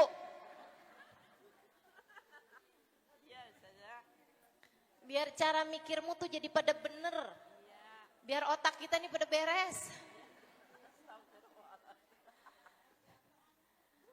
Masya Allah. Katanya orang tersebut nih, dia bilang saya punya tetangga tuh orang soleh. Dia itu nggak hadir majelisnya Sa'id bin Musayyib dan selalu di barisan-barisan terdepan. Orangnya baik, bener hatinya bersih. Dia bilang dia catat semua ucapan gurunya, dicinta sama gurunya nih. Sa'id bin Musayyib. Dia bilang satu waktu dia tuh nggak hadir di majelisnya Sa'id bin Musayyib untuk waktu kayak sebulan, semingguan gitu. Biasanya selalu hadir. Ini kok semingguan nggak hadir. Majelisnya setiap hari, rohah sore hari itu. Ini kok nggak hadir gitu. Ba'da asar selama kurang lebih seminggu gitu. Jadi Sayyidina Sa'id bin Musayyib tuh kayak cari-cari gitu, mana dia tuh. Si anak muda tuh mana dia gitu. Sampai waktu dia hadir lagi, karena dia istiqomah, duduknya juga selalu di situ gitu kan. Dilihatin. Beliau ngasih isyarat buat ada yang mau saya omongin gitu di majelis itu. Jadi waktunya bubar, semuanya bubar, anak tersebut itu enggak bubar, dia tetap tunggu di situ. Zaman itu ya, orang tuh hormat sama ulama. Jadi kalau misalnya udah selesai majelis, bubar-bubar gitu. Wa idza kilan suzu, fam suzu. Gitu kan ya? Enggak nungguin, kali-kali hubabahnya ntar keluar. Kali-kali ntar bisa dapat salaman, kali-kali ntar bisa dapat air. Tuh enggak gitu. Enggak gitu. Curcol Ustazah ya. Alhamdulillah dapat curcol saya. Sampai kalau keluar dari majelis susah banget, ya Allah, ya Allah. Kalau mau diikut-ikutin kadang nih ya, kadang nggak di sini. Saya lagi nggak ngomongin majelis di sini, di sono. Kadang ngajarnya sejam, mesti salaman kalau diikut-ikutin hampir sama juga, hampir sejam juga. Karena orang tuh kok salaman gak cuma asal salaman. Ustazah doain, ini saya lagi sakit, Ustazah doain, saya lagi hamil, Ustazah doain. Saya suka mikirnya gak beres, ya Allah Ustazah doain. Waduh, tuh pegang aja banyak bener tuh. Yang curhacol saya bilang ya, curhat colongan lumayan. Teman-teman sekalian, tuh Sayyidina Sa'id bin Musayyib. Habis selesai majelis semuanya bubar gitu kan. Si orang ini karena memang dikasih syarat sama Sayyidina Sa'id buat nungguin. Habis selesai semuanya bubar, beliau baru mendekat. Lebek. Wahai guru, lebek. Kata gurunya, saya kok semingguan lalu hingga ngelihat kamu ya. Dalam waktu seminggu gak pernah kelihatan. Maafin saya guru. Kamu gak hadir majelis semingguan ini? Iya guru. Sakit? Enggak sih. Kenapa? Istri saya meninggal. Bahkan sudah beristri. Istri saya meninggal, guru. Oh, gitu. Iya, jadi saya ngurusin tuh. Waktu itu dari mulai yang sakit berat, kemudian meninggal, kemudian saya nguburin, kemudian saya urus-urusin beberapa hal yang lain-lain. Dan juga saya belum terbiasa. Gak ada istri, jadinya kelimpungan segala macam. Dan juga saya masih sedih waktu itu, tapi sekarang udah alhamdulillah guru. Alhamdulillah. Oh, jadi kamu sekarang gak ada istri? Iya guru, alhamdulillah saya bisa hadir lagi sekarang. Insya Allah besok-besok gak akan bolos lagi. Jadi kamu gak ada istri nih sekarang? Iya guru, istri saya meninggal seminggu yang lalu. Kamu mau gak kawin sama anak saya? Itu teman-teman, semua orang senegeri itu udah dengar cerita Sa'id bin Musayyib dilamar oleh khalifah buat putra mahkota dan ditolak. Senegeri itu udah dengar semua. Ini tuh ulama yang paling besar, bahkan mereka meriwayatkan karena Sa'id bin al-Musayyib yufti wa sahabi ahya. Sa'id bin al-Musayyib sudah memberi fatwa sedangkan para sahabat Nabi Muhammad masih ada, masih hidup. Jadi dari ilmu beliau yang luar biasa, kebijaksanaan beliau yang luar biasa, beliau nggak pernah ketemu sama Nabi Muhammad, itu ilmunya bisa disandingkan sama para sahabat yang ketemu sama Nabi Muhammad. Keren banget nih orang, Sa'id bin Musayyib. Jadi katanya Sa'id bin Musayyib, mau kamu kawin anak saya? Mau ya? Mau kan?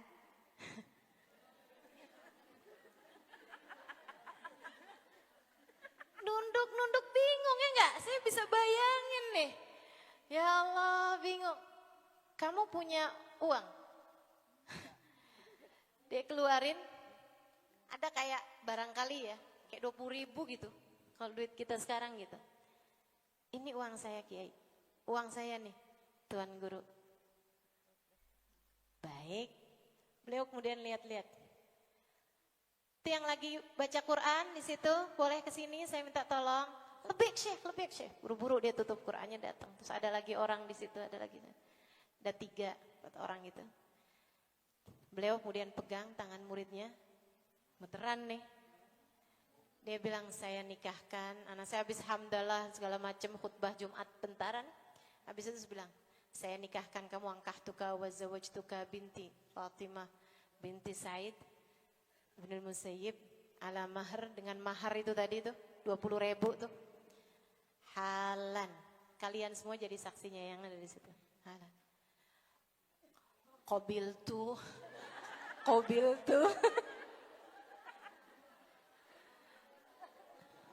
Nikah wa tazwijaha bil mahril madhkur. Fatihah sah. Dah. Dah pulang nggak apa-apa. Ini hari ini kan hari Kamis, mungkin kamu perlu buat buka-buka puasa atau hari Senin gitu ya. Saya pamit Guru. Iya. Udah, Sayyidina Sa'id kemudian pulang. Dia bilang waktu maghrib, saya bisa saya sholat, saya pulang ke rumah. Saya lagi makan nih roti gitu kan, roti kering. Roti tuh di sana tuh kayak kita makan nasi ya.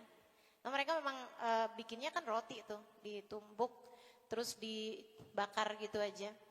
Dia bilang saya lagi makanin roti sama samin. Oh tadi Sayyidah Aisyah tuh roti sama samin. Saya ngingetin kok nggak ketemu. Sama minyak samin tuh teman-teman. Dia makan roti sama minyak samin, itu makanannya orang paling miskin pada masa tersebut. Kalau orang agak kayaan dikit pakai lauk-lauk gitu. Ya, pakai kayak kuah sayuran lah, apalah gitu kan, atau susu seenggaknya gitu. Nah itu kalau lebih kaya lagi, kuah daging apa segala, karena memang rotinya itu kering kalau enggak ditaruhin kuah gitu.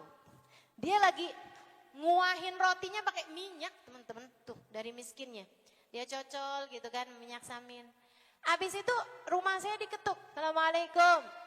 Saya jawab, Waalaikumsalam man, siapa nih gitu kan. Biasa aja rumah miskin dia, si laki-laki ini nih. Dia bilang siapa? Said. Dia bilang saya kebayang semua Said. Misalnya ya, Said tukang ledeng. Begitu kan, Said tukang jual buah. Begitu loh, dia bilang saya kebayang semua Said. Said bengkel, Said penjahit gitu kali ya. Kecuali Said guru saya. Enggak kebayang, karena saya tahu seumur hidupnya beliau tidak pernah bergerak kecuali dari rumahnya ke masjid. Dia bilang saya pun buka gitu aja dan saya kaget, di situ ada guru saya. Sayyidina Sa'id bin Musayyib. Tuh, orang tuh kalau mulia enggak minta dihormati, enggak bilang saya Syekh Sa'id Ibn Musayyib, enggak gitu ya. Biasa aja sebut nama aja, saya Sa'id gitu. Kan kebayang Sa'id yang lain ya. Dia bilang begitu, saya buka kaget saya. Terus guru saya bilang kayak gini, maafin saya tuh pulang-pulang ke rumah saya kepikiran. Kamu ini kan sekarang kan nih hari Senin, hari kamu puasa sunnah, gitu kan? Sementara kamu ini kan udah punya istri, anak saya. Gak ada yang ngurusin dong buka puasa. Kamu yang mestinya anak saya udah urusin. Jadi saya datang ke sini habisnya salat maghrib ini, saya mau bawain istri saya, anak saya serahkan kepadamu sebagai istrimu. Fatimah nak, sini nak.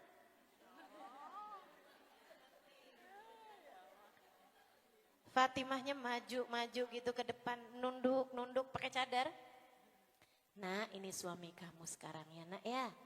Yang baik nak, Allah sekarang jadikan surga kamu berada di tangannya.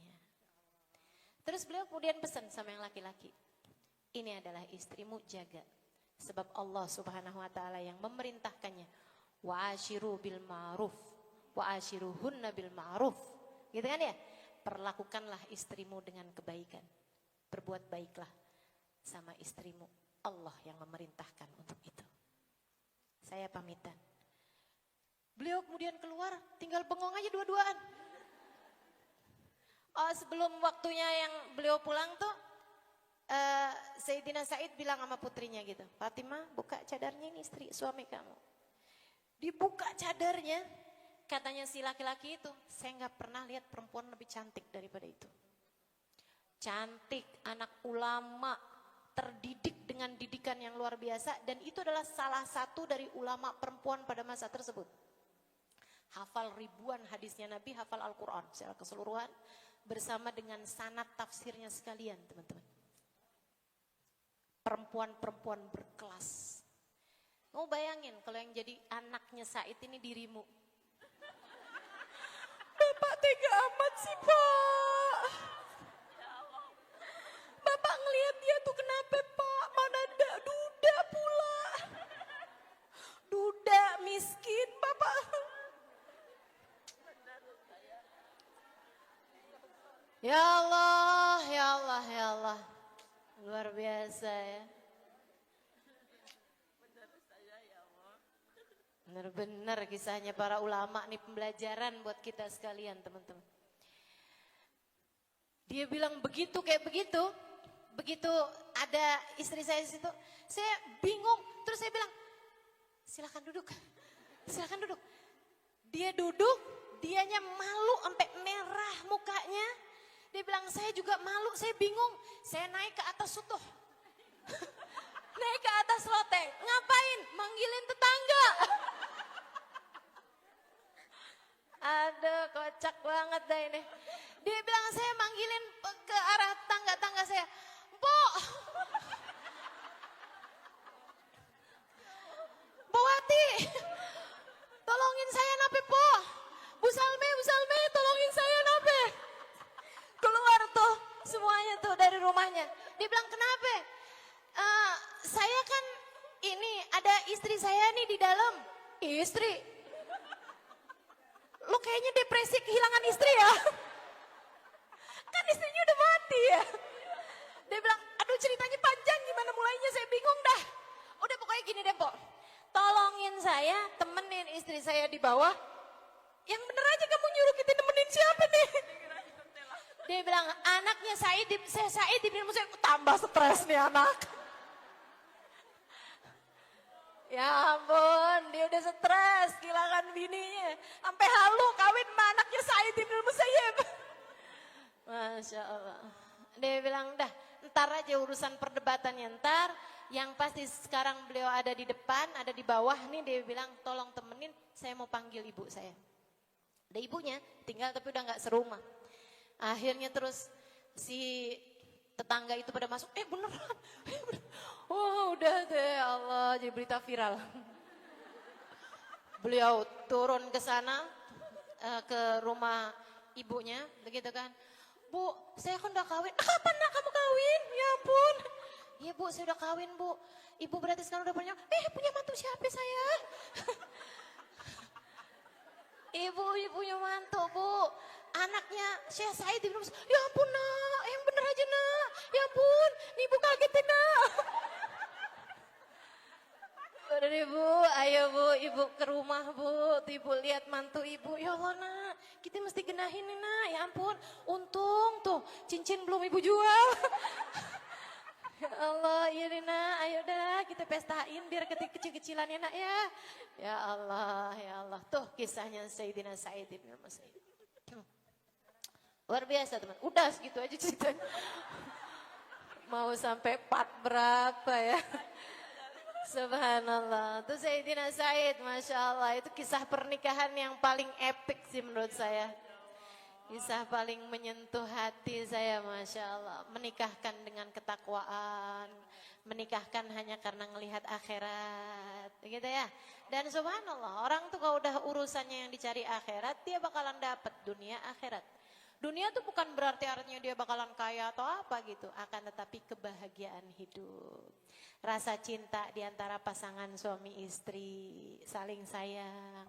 Suami yang memandang istrinya dan berkata, saya tidak perlu bidadari di surga nanti. Cukup kamu. Kok pada meleleh gitu kenapa? Suaminya gak pernah ngomong gitu sama kamu. Sama. Aduh.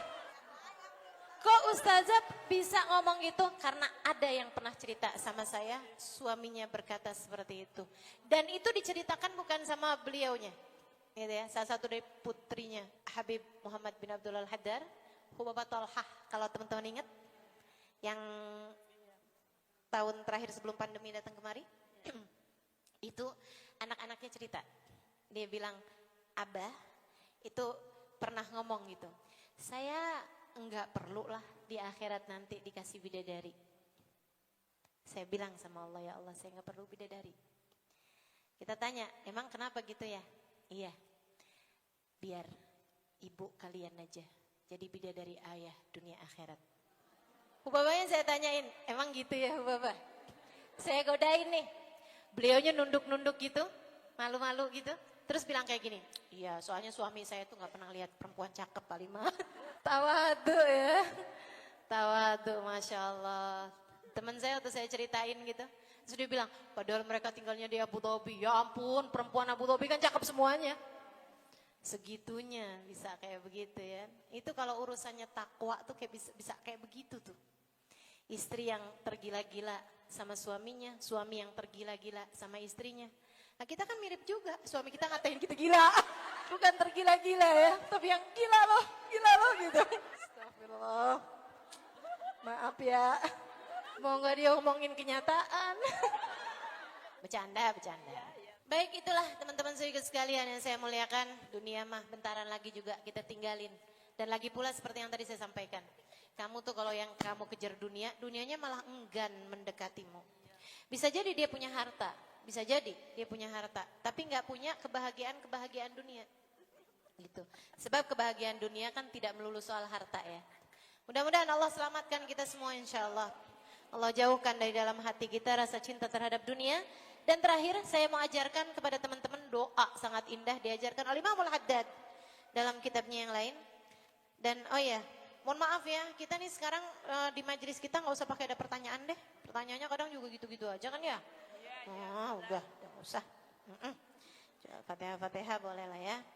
Saya tuh kalau bacain pertanyaan malah justru saya sedih gitu. Kok kagak ngerti-ngerti gitu.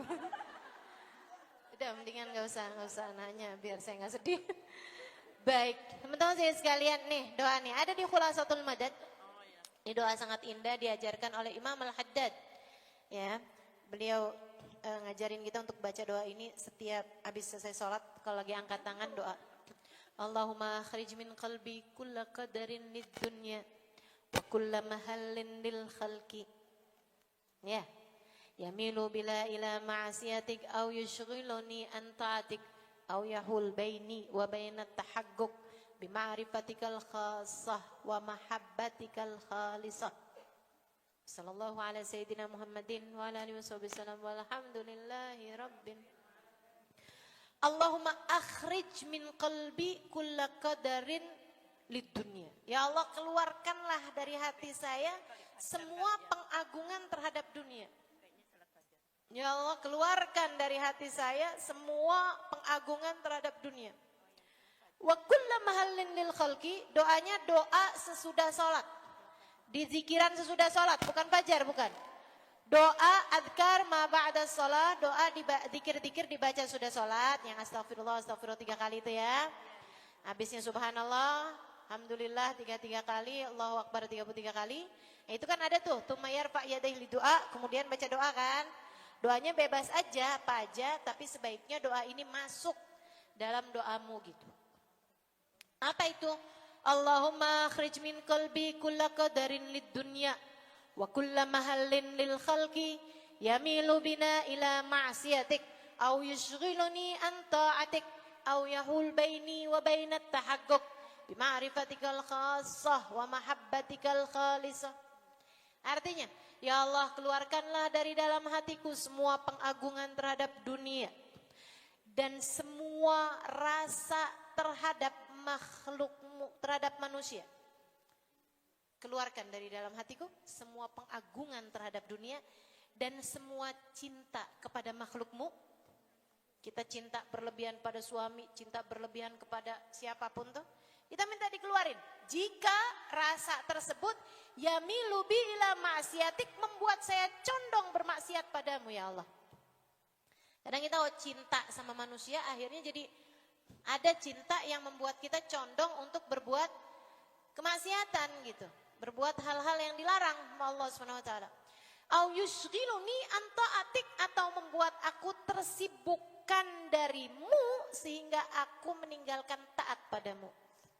Rasa cinta kita kepada manusia membuat kita sibuk nyari cintanya dia, sampai bikin kita jadi baca Quran gak keburu, ini gak keburu, ibadah ini gak keburu, itu gak keburu, karena kita sibuk nyari cintanya dia. Kan suka ada yang begitu, gitu ya. Atau kita nih sibuk sama dunia, nih karena gede dunia di hati kita, akhirnya kita sibuk buka toko sampai gak keburu sholat. Kan ada yang kayak begitu, kita gak mau kayak gitu. Au yahul baini wa bainat tahaqquq bima'rifatikal khas, atau dia nggak buat kita ngerjain dosa. Dia atau cinta kita kepada dunia atau kepada manusia ya, nggak bikin kita ngerjain dosa sih. Nggak juga bikin kita ninggalin taat yang mestinya kita kerjain. Enggak nih. Tapi menghalangkan kita dari sejatinya pengenalan kepada Allah atau kesejatian cinta kita kepada Allah Subhanahu wa taala. Au mahabbatikal khalisah. Ya Allah, semua cinta kami kepada dunia atau cinta kepada manusia, angkat dari hati kami jika cinta tersebut membuat kami jadi mengerjakan maksiat atau mengerjakan dosa, membuat kami meninggalkan taat, ya, atau membuat kami jadi tidak benar-benar merasakan makrifat kepadamu, merasakan cinta kepadamu ya Allah. Gitu. Jadi cinta manusia bikin kita jadi nggak bisa cinta sama Allah, atau cinta terhadap dunia bikin kita jadi nggak bisa ngerasain cinta kepada Allah. Itu kita nggak mau kan? Ini doa indah nih ya. Mudah-mudahan bisa kita amalkan dalam kehidupan kita insyaallah. Wassallallahu ala sayyidina Muhammadin wa ala alihi wasallam walhamdulillahi rabbil